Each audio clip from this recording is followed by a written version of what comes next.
महाराष्ट्राच्या राजकीय, सामाजिक आणि सांस्कृतिक जीवनावर खोलवर ठसा उमटवणारे लाखो कार्यकर्त्यांचे मार्गदर्शक, जनतेच्या हृदयात अढळ स्थान मिळवलेले, सर्वसामान्य माणसाच्या वेदना स्वतःच्या समजणारे आणि दादा म्हणून ओळखले जाणारे महान व्यक्तिमत्व आज काळाच्या पडद्याआड गेले आणि संपूर्ण महाराष्ट्रावर शोककळा पसरली आहे. पहाटेच्या शांत क्षणी आलेली ही बातमी वाऱ्यासारखी राज्यभर पसरली आणि गावागावात, शहराशहरात, चहाच्या टपऱ्यांपासून मंत्रालयाच्या दालनांपर्यंत एकच चर्चा सुरू झाली की आता महाराष्ट्र पोरका झाला आहे. कारण दादा म्हणजे केवळ एक नेता नव्हते, तर ते एक चालते बोलते विद्यापीठ होते. संघर्षातून उभे राहिलेले, कष्टातून घडलेले, अन्यायाविरुद्ध उभे ठाकणारे आणि सत्तेपेक्षा सेवेला अधिक महत्त्व देणारे व्यक्तिमत्व होते. त्यांच्या जाण्याने राजकारणात निर्माण झालेली पोकळी भरून न निघणारी आहे. कारण त्यांनी कधीही स्वतःसाठी सत्ता मागितली नाही, तर लोकांनीच त्यांना डोक्यावर बसवले.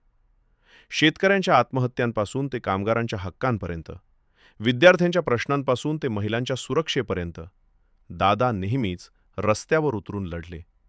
त्यांच्या आवाजात कडवटपणा नव्हता, पण ठामपणा होता. त्यांच्या डोळ्यात स्वप्न होती, पण त्यासाठी त्यांनी कधीही तडजोड केली नाही. आज त्यांच्या पार्थिवावर अंत्यदर्शनासाठी उसळलेला जनसागर पाहता हे स्पष्ट होते की दादा हे केवळ एका पक्षाचे नव्हते, तर संपूर्ण महाराष्ट्राचे होते.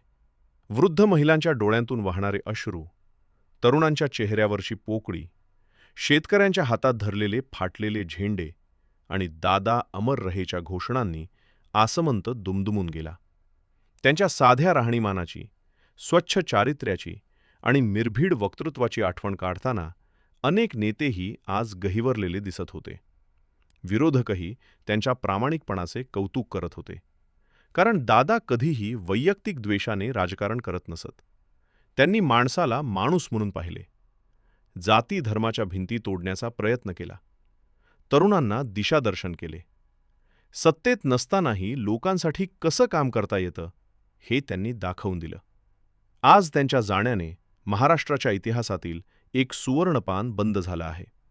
पण त्यांनी पेरलेली मूल्य, संघर्षाची बीजं आणि माणुसकीची शिकवण पुढच्या पिढ्यांना मार्गदर्शक ठरेल. अंत्यसंस्काराच्या वेळी वातावरण इतकं भावूक झालं की अनेकांच्या डोळ्यांतून शब्द न बोलताच अश्रू वाहत होते. कारण प्रत्येकाला वाटत होतं की त्यांनी आपलं कुणीतरी फार जवळचं माणूस गमावला आहे. दादा गेले असले तरी त्यांच्या विचारांचा वारसा अजून जिवंत आहे.